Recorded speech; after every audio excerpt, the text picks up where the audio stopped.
Hello and welcome to Box Office Receipts. I'm your host Tyler Callahan, and it looks like the domestic box office is starting to come back. A lot of the podcast will be dedicated to the news surrounding Godzilla vs. Kong, but we've got some other stuff to talk about as well. Let's jump right into the numbers. Opening in first place, shocking I know, it's Godzilla vs. Kong. For the weekend, it made $32.2 million, and for its 5-day opening, it made $48.5 million. Opening in second place is The Unholy with $3.2 million. Dropping to third place is Nobody with $3 million for a total of $11.8 million. In fourth place is Raya and the Last Dragon with $2 million for a total of $32.1 million. In fifth place was Tom and Jerry with $1.4 million for a total of $39.5 million. So the numbers. Godzilla vs. Kong did exactly what it needed to do and give the box office a shot in the arm while making it almost $50 million in 5 days. This is easily the best opening for a movie since the pandemic started and looks to finish at least just over $100 million. And while this is a cause for celebration, there are some interesting stats here that make me cautious about the box office fully coming back. First, let's look at theater counts. Assuming deadline is accurate, Godzilla opened in 3,064 theaters, which is pretty good. Except no other movie comes close to that. Take Nobody, for example. This weekend it played in 2,567 theaters. Speaking of Nobody, it dropped 55%. So unless it holds out from here, or gets help as more Regal theaters open, its performance is actually getting real bad. Basically, what I'm saying here is yes, Godzilla vs. Kong did great, but this was not a rising tide lifts all boats. It got the most theaters, it made the most money, but that did not translate into movies getting any sort of boost. We also need to keep an eye out on Godzilla. Yes, the opening weekend was fantastic, but now that it is the big movie for the next 2-3 weeks or so, how will it perform? Will it be able to get out to $100 million domestic? Personally, I think so. Overall, the reception for the film has been really positive, and seems it is what people needed to see to get back going to theaters. It will also help as millions more are vaccinated every day. People will continue to go back to theaters and join the ones who have already been going back. Then, of course, there is the added benefit of Regal opening more theaters throughout April. But it's not just America where Godzilla vs. Kong is doing well. Internationally, the film is holding well, having now reached a worldwide total of $284.4 million. It is guaranteed to pass $350 million, and if it passes $400 million, it will be Godzilla King of the Monsters. Look, if that happens, and it looks like it will, it just shows how bad that movie failed. This is a blockbuster movie making $400 million worldwide at least, without Europe, on a streaming service in one of the biggest markets, and for some countries where theaters are not open, can rent on PVOD, which does not count toward this total, and it would still beat it. Now let's talk about China for a minute, because yes, Godzilla vs. Kong is still doing good there, but it did not come in first place again. Opening in first place was a local film called Sisters with $52.8 million. It's noticeable because the director is small time, and the budget for the movie is reported to be $4.6 million. So basically, it already made a profit. Coming in second place, though, is Godzilla vs. Kong at $43.5 million, with a total now there at $137 million. In third place, a new film called Monkey King Reborn opened at $7.29 million. In fourth place was the 11th Chapter, which opened to $5.1 million. Finally, in fifth place is Tomorrow Will Be Fine, which opened to $3.5 million. Why are all these new movies coming out? Well, apparently it was a holiday weekend over in China, not Easter, but the Tomb Sweeping Festival. We will have another Chinese holiday at the beginning of May, so expect a new rush of local movies to come out then, which will now not have to go up against Black Widow, so good for them. Quick update on Evangelion 3.0 plus 1.0. It has stayed in first place this weekend in Japan for a month straight now, and it has now grossed $62.4 million in total. Also, let's wrap up the numbers with some other worldwide totals. Nobody is now at $21 million worldwide, and Tom and Jerry is at $54 million worldwide. Now, taking a look back at Hollywood, let's go over some quick stories. Los Angeles County has been permitted to move past the red tier to the orange tier of their reopening. What this means is that theaters can move up from a 25% capacity to 50%.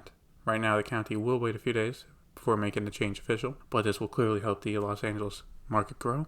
This was announced right before the domestic release of Godzilla vs. Kong, but Warner Brothers has announced that Mortal Kombat will be pushed back a week to April 23rd for both theaters and HBO Max.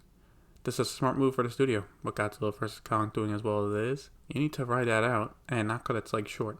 Also, with Black Widow being delayed, the studio now does not have to worry about Mortal Kombat getting crushed by that as well. Streaming-wise, there is also the additional benefit of getting people to pay an extra month. Let's say you signed up specifically for Snyder's Justice League.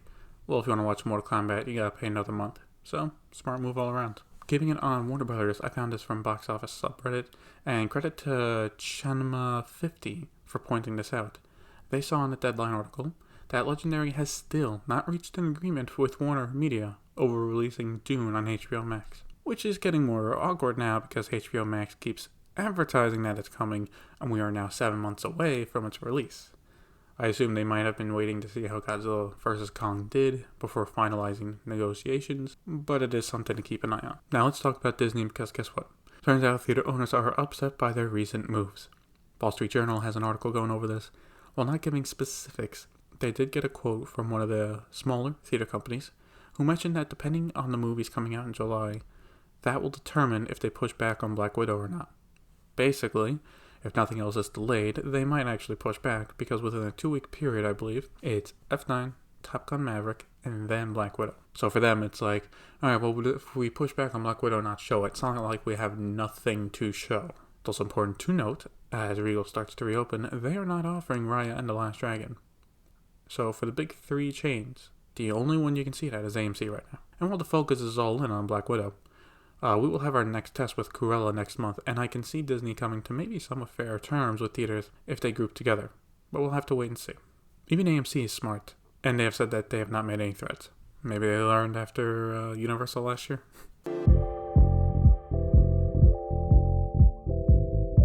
Okay, so VOD Premium is busy this week with everyone making moves. First up is HBO Max, in that they have reached a deal with a Japanese streaming platform called Unext. So instead of a HBO Max launch there, at least for now, people in Japan can watch a selection of HBO and HBO Max content on the platform. However, this does not include a day-and-date releases from Warner Brothers. The deal is already in effect, with the HBO Max series Raised by Wolves and HBO documentary Tiger already being available on Unext as of April 1st. There are not details on how much they paid for the content or how long the deal will last. For HBO Max and for Warner Media as a whole, this is not bad if it's for 1 to 2 years. While they are focused on an international expansion this year, it's more focused on Latin America first, then I believe Europe next. So at least for this year, Asia is not in the cards. Also for HBO Max, Warner Media did come out and say Godzilla vs. Kong was the most watched film or show in its first 4 days since the platform launched last May.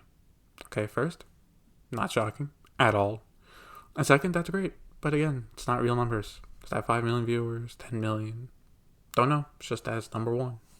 Now let's take a look at NBCUniversal, which has a put up or shut up decision on their hand by the end of this year. Bloomberg is reporting that both of their licensing deals with HBO and Netflix end at the end of 2021, and they are not sure what to do. Specifically with HBO, it's more of their live action movies, and for Netflix, it's the animated content. The issue is, well, Peacock has a lot of subscribers, but they're not really being given a great selection of films. So in theory, to boost it, you would let the deals expire, have all the movies on Peacock, and give it a shot in the arm, boost subscribers, grow the service. And maybe change the name, who knows. The issue in doing that though, short term, they would lose the overall company hundreds of millions of dollars over the next few years because they are dropping their licensing money. It may not seem like it, but those deals, those multi-year, 5, 6, 7 year deals for licensing out those movies, gets them that kind of cash. And if they do this, they gotta hope long-term, a lot of those Peacock subscribers, that turns into 50, 60 million, and then you get a couple million that turns into paying ones to offset that. But if not, you're just wasting hundreds of millions of dollars, you're not getting anything back. The report mentions one option they might do is a hybrid deal. They take a bit less money, obviously, for licensing, but they would be able to add their movies to Peacock as well. Personally, I think that is the best idea for them if the price is right. While having the entire Jurassic Park and Fast and Furious collection might convince people to stay with Peacock, I doubt advertising that will help get a bunch of new signups. So you get the movies to keep people using your service, but you also still get some licensing money, which is a big for them. A company actually pulling their content is Disney, in South Korea specifically. Over there, it has been announced by the streaming platform Wave that the deal with Disney expires at the end of the month, and that it will not be renewed.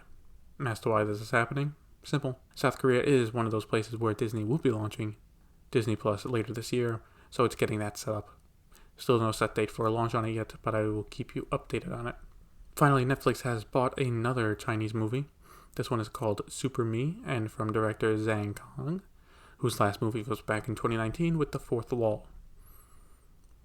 As for this movie's release in China, it will be released on April 9th, so we will have some numbers on the next episode. No release date has been announced for its release on a streaming platform. I think this is good for Netflix as they look to beef up their international content. So far, we've seen a strong push from them on Korean content, so it's also good to add more to their Chinese selection as well. And that'll be it for this episode of Box Office Receipts. Just a quick announcement, I am taking a few days off, so most likely will not be an episode next week, but instead the week after. Don't worry though, I will be working on a Box Office Receipts Plus episode in the meantime, so that will be coming out in a few weeks as well. Besides that, follow me on Twitter at TylerCallahan95 or on Facebook, where I'll be posting Hollywood news as it happens, so you can still stay up to date. Thank you for listening, and see you next time.